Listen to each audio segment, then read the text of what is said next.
안녕하세요. 참 좋은 제자들 교회 이서영 목사입니다. 감사로 드리는 제사에 대해서 말씀드리겠습니다. 성경 말씀입니다. 감사로 제사를 드리는 자가 나를 영화롭게 하나니 그의 행위를 옳게 하는 자에게 내가 하나님의 구원을 보이리라. 아멘.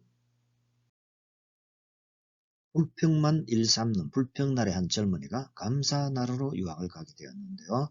가족들과 친지의 기대를 한 몸에 받고 젊은이는 유학을 떠났습니다. 이 젊은이는 감사날에서 열심히 공부해서 드디어 감사 박사학위를 따게 되었는데 그는 감사 박사학위증을 가지고 고국인 불평나루로 돌아오게 되었습니다. 그에게 많은 기대를 했던 사람들이 얼마나 잘 배워왔을까 궁금해하면서 그의 말을 듣기 위해서 모여들었습니다. 단상에 오른 그 젊은이는 사람들 앞에서 이렇게 말했습니다. 정말 지겨웠습니다. 그 나라는 어떻게 된 나라인지 눈을 떠도 감사, 잘 때도 감사, 입만 열었다 하면 감사. 도대체 감사밖에 배울 것이 없었습니다. 전 정말 지겨울 정도로 징그럽게 감사만 배우고 왔을 뿐입니다. 반대로 감사나라의 한 젊은이가 불평나라로 유학을 가게 되었습니다. 그 역시 많은 사람의 기대를 한 몸에 받으면서 유학을 떠났습니다. 이 젊은이는 열심히 공부하여 드디어 불평 박사학위를 따게 되었는데요. 많은 사람들이 그가 어떤 것을 배워왔는지 궁금해하며 모여들었습니다. 단상에 오른 그 젊은이는 이렇게 말했습니다. 감사할 줄 알며 사는 것이 얼마나 행복하고 감사한 일인지 깨닫게 해준 그 나라 사람들에게 정말 진심으로 감사드립니다. 우리도 가지고 있는 것이 많이 있지만 감사보다는 불평할 때가 더 많습니다. 불평은 자신과 다른 사람과의 관계를 무너뜨리게 만드는데요. 그러나 감사하면 모든 관계가 좋아지고 환경도 점점 더 좋아지게 되어 있습니다. 그러므로 우리 모두 감사를 잘 하십시다.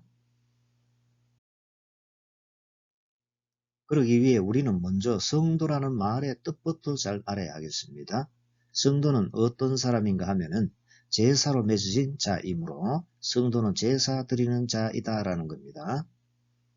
오늘 본문이 속해 있는 시편 50편 가운데 5절을 보면은요. 성도는 제사자라는 것을 볼 수가 있습니다.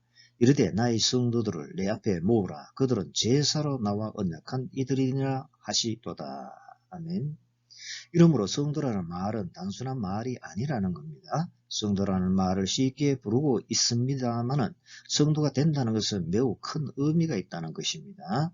누구나 손쉽게 성도가 될 수가 없는 거죠. 그렇다면 어떻게 해야 성도가 될 수 있습니까? 5절을 보면 그들은 제사로 나와 언약한 이들이니라고 하고 있죠. 희생제물로서 하나님과 언약을 맺은 사람이 성도라는 겁니다. 성도는 희생제물로 만들어진 사이라는 거죠. 여기서 희생제물의 의미를 살펴볼 필요가 있는데요. 이것은 매우 중요한 의미가 있습니다. 희생제물은 곧 제사를 의미하는데요. 그러므로 이 제사라는 말의 출처를 잘 알아야 성도의 의미를 제대로 잘 알 수가 있는 겁니다. 성도는 제사를 통해 이루어지기 때문이죠. 그렇다면 제사, 즉 희생제물, 제바흐란 의미를 어떻게 잘 알 수가 있겠습니까? 제사의 뜻을 알려면 창세기 3장 21절부터 살펴보아야 하는데요. 여호와 하나님이 아담과 그의 아내를 위하여 가죽 옷을 지어 입히시니라. 하나님을 무시하고 하나님의 말씀을 어긴 아담과 하와가 선악과를 따먹고 범죄하였죠. 그 결과를 자초하게 되었는데 이렇게 자기 멋대로 판단하고 자기가 하고 싶은 대로 사는 아담과 하와였지만 불쌍히 여겨주셔서 가죽 옷을 만들어 입혀주신 것이죠. 성도에게 있어서 가죽옷은 특별한 의미가 있습니다. 가죽옷은 짐승이 피를 흘리고 만든 옷이라는 의미가 있기 때문이죠. 어린 양 예수께서 피를 흘리시는 것을 상징하고 있기 때문이라는 겁니다. 죄로 멸망할 수밖에 없는 처지에 놓여 있지만 속죄의 피로 용서받고 영생을 누리도록 해주신 것을 의미하는 겁니다. 제사를 드린 사례를 성경에서 살펴보겠는데요. 아담과 하와가 낳은 아들 아벨이 양치는 자로서 양의 첫 새끼와 그 기름으로 제물을 드렸고요. 노아도 제단에 제물을 드렸는데 창세기 8장 20절 노아가 여호와께 제단을 쌓고 모든 정결한 짐승과 모든 정결한 새 중에서 제물을 취하여 번제로 제단에 드렸더니 아브라함과 이삭과 야곱이 희생제사 드리는데요. 아브라함이 드렸습니다. 창세기 12장 7절 여호와께서 아브라함에게 나타나 이르시되 내가 이 땅을 내 자손에게 주리라 하신지라. 자기에게 나타나신 여호와께 그가 그곳에서 제단을 쌓고. 제단이라는 말 그 자체가 무엇을 의미하지요? 희생제물을 드렸다는 뜻이 아니겠습니까? 이삭을 제단에 바칠 때 일어난 상황을 보면 알 수가 있죠. 이삭도 드렸는데요. 창세기 26장 25절 이삭이 그곳에 제단을 쌓고 여호와의 이름을 부르며 거기 장막을 쳤더니 이삭의 종들이 거기서 우물을 봤더라.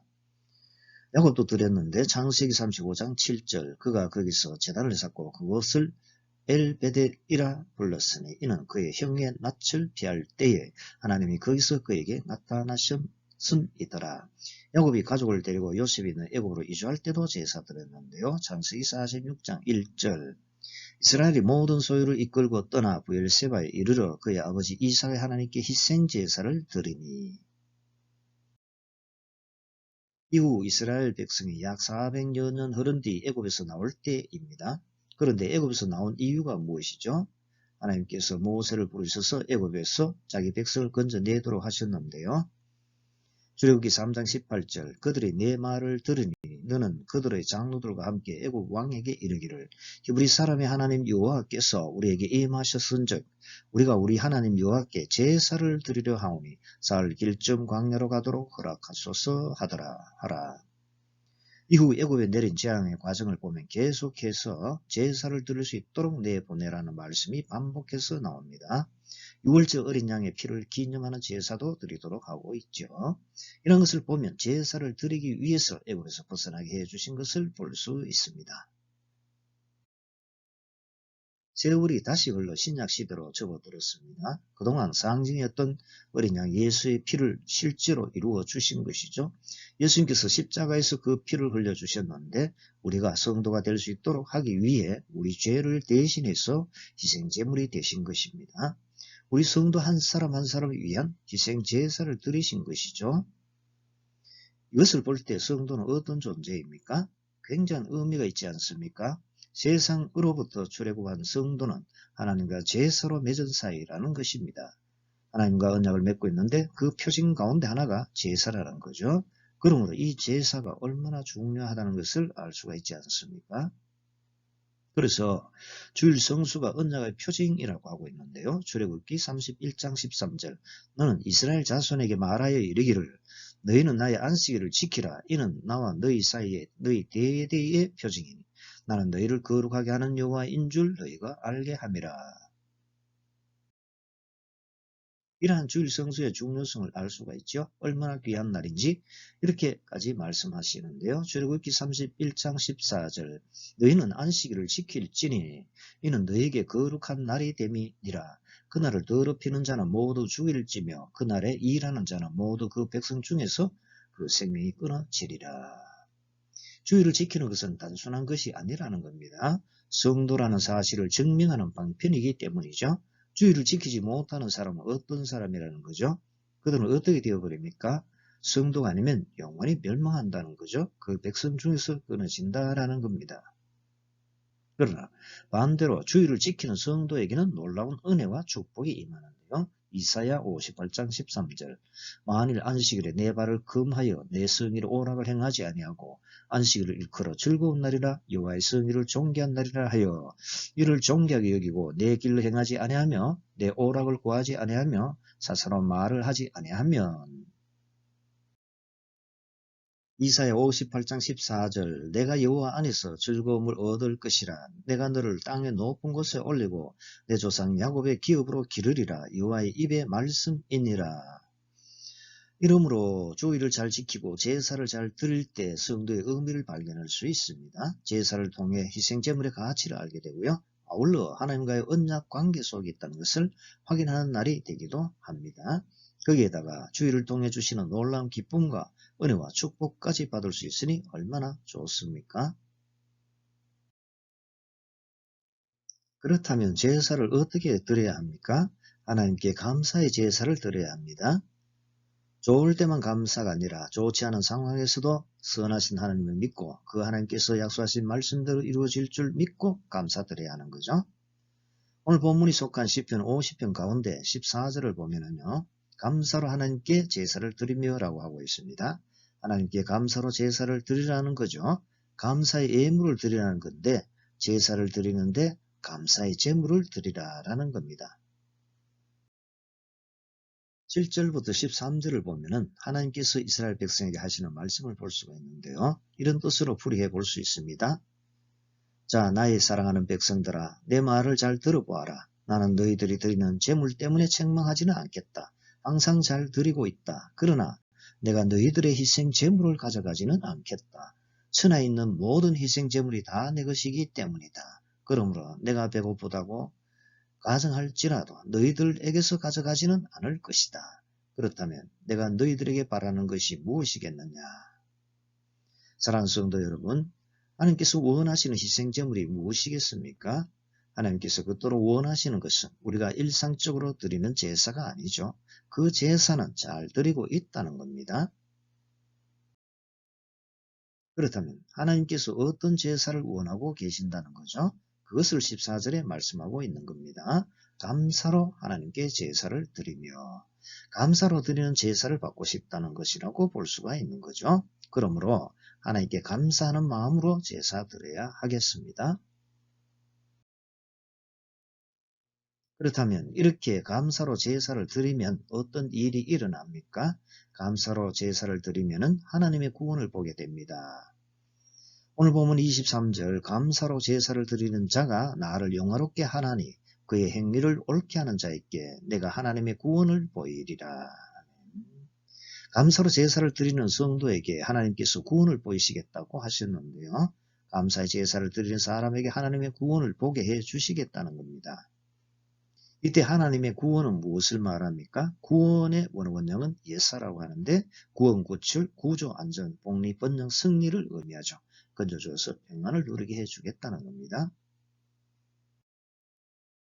시편 50편을 보면요. 1절에 전능하신 이 여호와 하나님께서 말씀하사라고 시작하고 있는데요. 하나님께서 하신 말씀인 것을 강조하고 시작하고 있습니다. 그러면서 14절에서 15절에 이런 말씀하셨습니다. 감사로 하나님께 제사를 드리며 지존하신 이에게 내 소원을 갚으며 환난 날에 나를 부르라. 내가 너를 건지리니 내가 나를 영화롭게 하리로다. 이 말씀하신 다음에 최종적으로 23절에 다시 한 번 더 말씀하셨습니다. 감사로 제사를 드리는 자가 나를 영화롭게 하나니 그의 행위를 옳게 하는 자에게 내가 하나님의 구원을 보이리라. 하나님께 감사로 제사를 드릴 때 구원해 주신다고 분명히 약속하셨다는 거죠. 요나가 그리 했습니다. 우리가 잘 알고 있듯이 요나는 니느웨로 가서 하나님께서 명령하신 것을 외쳐야 하는데 그렇게 하지 않았죠. 오히려 반대쪽 서쪽에 있는 다시스로 가는 배를 탔습니다. 그러다가 풍랑을 만나서 그만 바닷물에 던져져서 커다란 물고기의 밥이 되고 말았던 거죠. 그때 요나는 불평하지 않고 물고기 뱃속에서 감사의 기도를 드렸는데요. 요나서 2장 1절에서 9절까지 기도드리는 내용이 나오는데요. 그 가운데 7절부터 9절까지를 보겠습니다. 내 영혼이 내 속에서 피곤할 때에 내가 여호와를 생각하였더니 내 기도가 주께 이르렀사오며 주의 성전에 미쳤나이다. 거짓되고 헛된 것을 숭상하는 모든 자는 자기에게 베푸신 은혜를 버렸사오나 나는 감사하는 목소리로 주께 제사를 드리며 나의 소원을 주께 갚겠나이다. 구원은 여호와께 속하였나이다 하니라. 요나가 하나님의 말씀대로 감사로 제사를 드리자 놀라운 일이 일어났습니다. 하나님께서 그 물고기에게 말씀하시자 요나를 육지에 뱉어냈지요. 요나는 그리하여 목숨을 건지게 되었고 복음을 전파하는 사명도 잘 감당할 수 있게 되었습니다. 이제 말씀을 맺겠습니다. 하나님이 이렇게 감사하는 자를 눈여겨보시고 구원해 주시는데요. 감사로 제사 드리는 자를 구원해 주신다라는 겁니다. 성도는 제사로 맺은 사이이므로 제사 드리는 자이죠. 그러므로 하나님께 감사의 제사를 드려야 하는 겁니다. 좋을 때만 감사가 아니라 좋지 않은 상황에서도 선하신 하나님을 믿고 그 하나님께서 약속하신 말씀대로 이루어질 줄 믿고 감사드려야 하는 거죠. 우리도 물고기 뱃속에 갇힌 요나처럼 삶과 사회 가운데 여러 가지 일로 괴로워하고 답답해하고 힘들어할 때가 있겠죠. 앞뒤 꽉꽉 막혀서 옴짝달짝 못하는 그런 절망적인 신세가 될 때도 있습니다. 그러나 그러한 가운데서도 감사를 드릴 때 건짐을 받습니다. 요나처럼 기적이 일어나는 거죠. 하나님께서는 이렇게 감사하는 자를 눈여겨보시고 구원해 주시는데 감사로 제사 드리는 자를 구원해 주신다라는 겁니다. 이처럼 감사로 드리는 제사는 기적이 일어나게 만들므로 하나님께 감사하는 마음으로 제사를 드리시기 바랍니다. 오늘 말씀드린 것은 참 좋은 제자들 교회 게시판에 올려져 있는 건데 일부 수정해서 만든 겁니다. 오늘 성경 강의한 PPT 원고와 파일 원본을 참 좋은 제자들 교회 게시에 뒀고요. 본 유튜브 영상 아래쪽 설명란에 링크해 두었으므로 활용하시면 되겠습니다. 감사합니다.